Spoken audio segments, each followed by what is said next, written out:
Salut les gars, c'est le Sensei. Nouvelle vidéo aujourd'hui. Je fais on va dire une petite intro sur notre chaîne. Du coup, moi c'est le Sensei. Je fais des vidéos manga, anime et pop culture japonaise pour vous parler d'un sujet qui me tient à cœur. Mais bien sûr, je ne suis pas tout seul. Je suis avec mon soleil levant. Yes, donc moi c'est Mon Soleil Levant. Donc vous me retrouvez sur Instagram et j'ai une page qui est dédiée au Japon, à la culture japonaise, l'histoire, etc.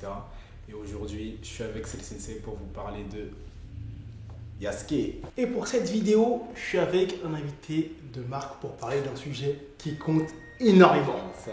C'est un sujet pour moi non négligeable. On va mettre les pieds dans le plat, comme d'habitude Philippe Etchebest.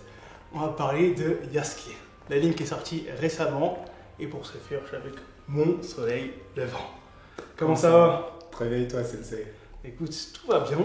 Tu connais, toujours un plaisir de me retrouver avec toi ensemble.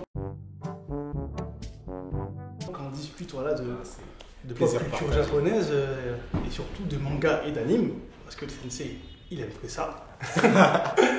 Et du coup, on va faire cette petite revue sur Yasuke. Du coup, Yasuke, c'est l'anime qui est sorti récemment sur Netflix, 6 épisodes. Je pense qu'avec toute la pub et toute la com qu'il y a eu dessus, tu as dû en entendre parler. Ouais. Peut-être pas forcément vu, mais tu as dû en entendre parler. Non. Et du coup, je me suis dit, pourquoi pas faire une revue là-dessus?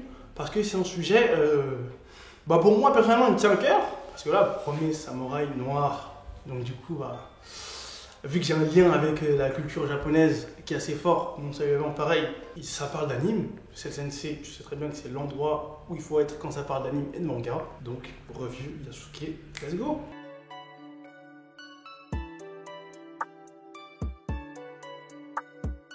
Avant de commencer de parler de l'anime qui est sorti, on va parler un peu de Yasuke. Qui est Yasuke? C'est pour ça que j'ai invité Mon Soleil Levant, qui est justement un peu la référence Oh là au là. niveau de ça. C'était le bienvenu ici, était l'expert entre guillemets. Non, l'expert quand même pas. Du coup, qui est Yasuke? Dis-moi Alors, Ah. Yasuke, longue histoire. Alors, il faut savoir que Yasuke, c'est un personnage historique du XVIe siècle. tout. Mhm. Donc, il y a beaucoup de sources qui disent qu'il viendrait du Mozambique. Mais c'est de plus en plus contesté. Il y en a qui pensent qu'il viendrait du Congo, etc. Mais en tout cas, un pur africain. Ok. Un pur africain. Donc, il a été capturé et amené en Inde. Il a été amené en Inde. Donc, tout ça, c'est au XVIe siècle. Il a été amené en Inde et là, c'est devenu un esclave. Et c'est des jésuites qui l'ont récupéré en tant qu'esclave. Et à partir de là, il est passé aussi en Chine et il est arrivé au Japon. Il est arrivé d'abord à Kyushu Mhm. avec le jésuite qui était son maître. Ils sont arrivés à Kyushu puis ils sont remontés jusqu'à Kyoto. Et c'est à Kyoto qu'il y a eu qui a eu vraiment Nobunaga en fait qui a fait la découverte de Yasuke. Ouais. Et quand il a vu cette montagne, parce que voilà, on dit que physiquement il était grand, il était costaud. En plus, on dit qu'il était intelligent. Et Mhm. ça marquait vraiment les esprits. Son intelligence aussi marquait vraiment les esprits. Donc Nobunaga, en gros, l'a récupéré. Petite anecdote, on lui a fait laver le haut du corps pour savoir s'il était vraiment noir. Ah ouais. Voilà, donc ils ont vu que ouais, il était vraiment noir. Ah oui, en même temps. Et voilà, c'était pas anodin comme ça de voir un noir au Japon au XVIe siècle. C'était un truc de ouf, quoi. Normal. Donc Yasuke l'a fait. Alors il y a deux sources qui diffèrent un peu. Il y a une source qui dit qu'au début c'était le porteur d'armes de Nobunaga. Donc Nobunaga d'abord l'a pris comme porteur d'armes et au fur et à mesure on a fait un samouraï, un vrai samouraï. Mais il y a d'autres sources qui ne mentionnent pas du tout le porteur d'armes, qui disent que voilà, Nobunaga l'a fait directement comme samouraï. Dans tous les cas c'est devenu un de ses guerriers, un de ses samouraïs. Il a combattu pour Nobunaga. Il y a des sources qui mentionneraient que Nobunaga a donné une de ses filles à marier à Yasuke. Yasuke, il se mettait bien à l'ancienne, hein, le 13e, 14e siècle, puisque les samouraïs, ils avaient la cote. Donc non seulement il avait le succès avec les femmes japonaises, en tant que samouraï, il était en place, mais en plus, Nobunaga, il donnait une de ses filles. Donc du coup, la fille de Nobunaga, c'est pas rien. Je précise quand même une chose, c'est que Yasuke est bien évidemment ses premiers samouraïs noirs, mais c'est aussi historiquement le premier samouraï étranger au Japon. Donc avant lui, historiquement, il n'y avait pas de samouraï, je sais pas, cambodgien ou italien ou tout ce que vous voulez. Ça, c'est vraiment important de le souligner que avant lui, il n'y avait pas historiquement de samouraï qui était étranger. Donc c'est le premier, et c'est vraiment, comment dire, c'est inédit quoi, dans l'histoire du Japon. Non, je trouve que c'est un truc assez surprenant. Et du coup, vu que c'est le premier étranger, il a suscité la jalousie auprès Forcément. Des mecs qui étaient déjà là avant. C'est qu'en gros, vous savez très bien que le Japon, c'est un pays ultra conservateur, surtout avant. Là encore, tu as encore des petits vestiges un peu de ce côté conservateur. Mais là, je pense qu'il y a un aspect qu'on doit aborder absolument, c'est avec Mitsuhide, du coup, qui est un des serviteurs de Nobunaga, qui était assez jaloux de Yasuke parce que c'était le premier samouraï étranger, et en plus en noir, ça passait pas au niveau de ça, puisqu'on parlait de il lui a donné une fille, il a dit samouraï, c'est son homme de confiance. Exact. Ça attise la jalousie. Donc, il y avait pas mal de jaloux justement parmi les hommes de Nobunaga. Surtout qu'Yasuke, c'était vraiment quelqu'un d'efficace au combat. Enfin, d'après les sources, il était vraiment bon. Et il y a même eu, après certaines victoires, des fêtes qui le mettaient en avant, on peut dire.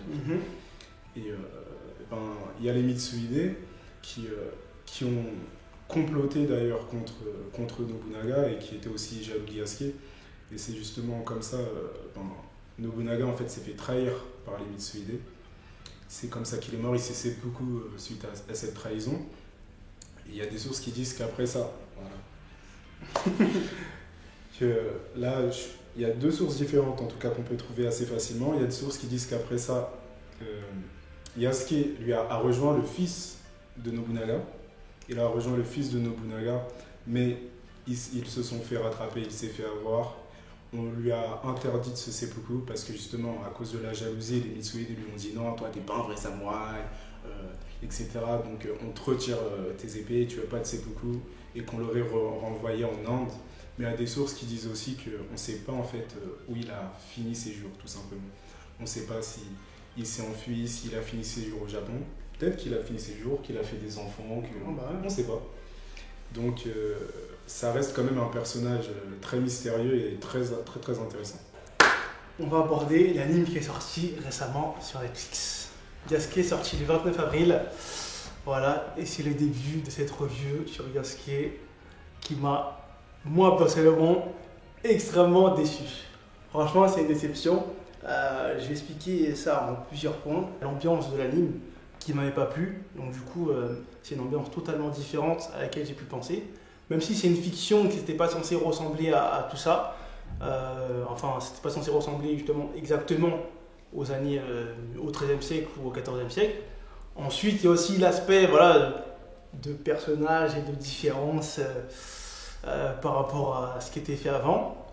Aussi, ce que je vais aborder, le deuxième point, toujours avec mon seul vent, c'est que peut-être que le fait que ce soit une collaboration américano-japonaise, MAPPA et le Sean Thomas, peut-être ça a déçu.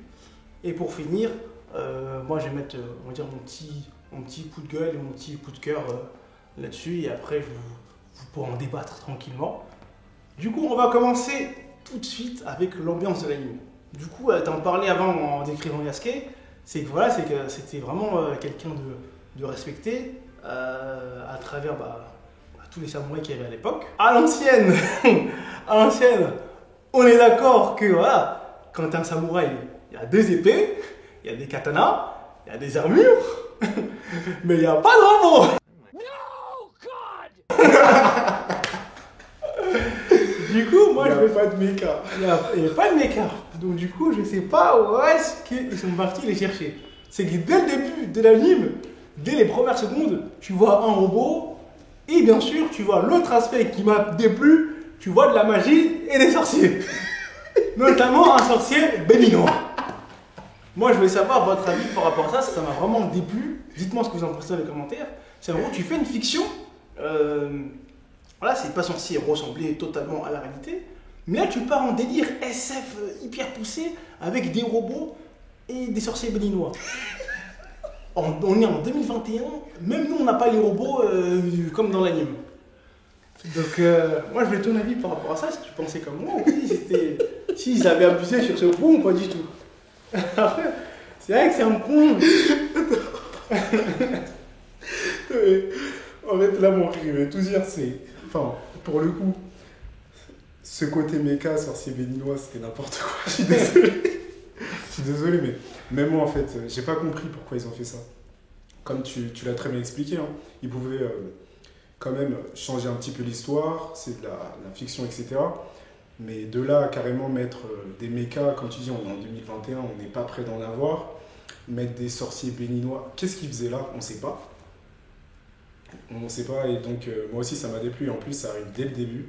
Tu te dis, ok, tu sais pas où tu as mis les pieds en fait. Tu sais pas comment tu dois prendre l'animé. Si... Que des questions en fait, dès le début, tu te poses. Moi, je me suis posé 20 000 questions. Je me suis dit, pourquoi des mechas? Je me suis dit, jusqu'où ça va aller s'il y a des mechas? Est-ce que ça va aller encore plus loin après? Je sais pas, est-ce que tu auras une bombe atomique après? Est-ce que tu auras... Du coup, moi, c'est un aspect qui m'a pas forcément plu. Peut-être que certains, ils ont aimé. En tout cas, moi, c'est le premier aspect qui m'a déplu. Ensuite, peut-être que cet aspect-là, justement de méca, de sorcier, il est peut-être lié aussi au fait que ce soit une collab américano-japonaise. Du coup, c'est LeSean Thomas qui est à l'origine de l'anime, avec le studio MAPPA. MAPPA qui est connu pour SNK, Jujutsu Kaisen, Dorohedoro et j'en passe. Très très gros studio. Ouais, et du coup, le fait que, voilà, c'est LeSean Thomas aussi aux States, il a fait The Boondocks. Donc du coup, c'est deux grosses figures de l'animation. Normalement, ça doit envoyer du lourd. Et ça n'a pas été le cas. Par exemple, je prends l'exemple des sorciers béninois et des mechas. Ça, c'est vraiment l'extrême, qui sont une particularité de l'anime. Mais il n'y a pas que ça. C'est que même dans l'ambiance de l'anime en elle-même, c'est que voilà, t'as une sorte de femme un peu gorille et bizarre. Elle porte une veste en cuir. Il y a une femme, elle a un dégradé, les cheveux sur le côté. Je me dis, ça ne correspond pas à l'époque. Au 6e siècle, c'était pas comme ça. Je sais pas, tu parlais de l'histoire d'Yasuke au début. Tu m'as dit que ça se passait fin du 16e siècle, c'est ça? Ouais, c'est ça, fin 16e siècle quand il est. Ouais, fin 16e siècle. Tu sais, il n'y a pas des. Il y a un moment, je crois qu'il y a des passages de l'anime où il y a des dates de guerre mythiques. Exactement, ouais. Genre. Je crois qu'il y a une guerre à Iga, c'est ça? Oui, contre Iga, les guerriers d'Iga. Ouais, et du coup, cette guerre-là, c'est un fait très marquant et c'est un tournant pour Yasuke. Et le fait qu'ils la mettent en avant dans l'anime, je me dis, en fait, ils respectent l'histoire, mais ils la respectent pas vraiment. Qu'est-ce qu'ils font? Du coup, tu te perds et t'accroches pas vraiment au truc parce que tu te dis, mais c'est un truc qui correspond à Yasuke ou c'est un truc totalement original? Et ça, franchement, c'est un truc qui m'a. Franchement, ça m'a déplu énormément parce que c'est le genre de choses où tu t'emmènes les pinceaux, c'est-à-dire que tu maîtrises pas ton sujet et c'est pas possible. LeSean Thomas, The Boondocks, il a une série d'animation assez connue, même en France et même aux États-Unis. MAPPA, merci pour les travaux, vous connaissez déjà. Et du coup. Je sais pas si on peut les remercier pour Yasuke, du coup. Mais en général, grand merci en général pour les travaux. Et du coup, exactement. Et du coup, cet aspect-là, ça m'a énormément surpris. Et là, je pense qu'on peut enchaîner avec l'autre point, vu que je parlais justement de LeSean Thomas et de MAPPA. C'est est-ce que ce flop, je vais dire les termes, ce flop est à cause du grain de sel américain par rapport à MAPPA. Je peux mettre la faute sur les Américains, mais moi je pense que c'est eux qui ont eu leur grain de sel, ils l'ont appuyé. Ils ont dit, écoutez, je pense que vous deviez un peu internationaliser la chose. Ils en sont profités pour mettre des mechas, un peu de sorciers, pour que ça fasse un peu grosse production américaine et en même temps avec un truc samouraï un peu japonais. Donc du coup, ça prouve que les Américains et les Japonais peuvent faire des bons trucs ensemble. Et en plus, comme c'est sur Netflix, qui est une plateforme de streaming mainstream, comparé aux sites pirates et au Crunchyroll, moi ça m'a déçu. Et je pense que mon Levant, en tant que grand fan de folklore et de pop culture et d'histoire japonaise aussi, ça t'a déçu aussi, non? Ouais, carrément. Est-ce que c'était pour les mêmes raisons un peu que les miennes ou des fois t'as des trucs que t'as appréciés, genre l'animation ou un truc comme ça? En fait, je partage certains de tes avis. Il y a aussi quelque chose qui m'a déçu, c'est par rapport à la communication qu'ils ont fait. À aucun moment vraiment ils ont montré que ça allait être si différent de l'histoire de Yasuke. Justement, j'ai même l'impression qu'ils ont vendu ça. Ça s'appelle Yasuke. Justement, ils ont vendu ça comme si ça allait être proche de l'histoire, voilà, le premier samouraï noir. Et au final, ils se sont servis de ce nom-là pour faire... Enfin, c'est mon avis en tout cas. Ouais, non. Ils se sont servis de ce nom-là pour faire une toute autre histoire. Mais ils ont un peu, comment dire, berné les gens en fait, je dirais. Parce que même quand tu vois les trailers, il y en a où tu vois un peu qu'il y a de la magie, des trucs, mais c'est pas des trucs super dérangeants. Mais quand tu vois l'animé, Franchement, moi quand j'ai vu les trailers, je me suis dit oh là là, ça se trouve ça va être lourd, oh là là. J'ai crié sur tous les toits, allez voir Yasuke, la surprise du mois de cette saison de printemps. Qu'est-ce qui s'est passé? Il y a quand même des points positifs à l'anime, il n'y a pas tout qui est jeté à la poubelle.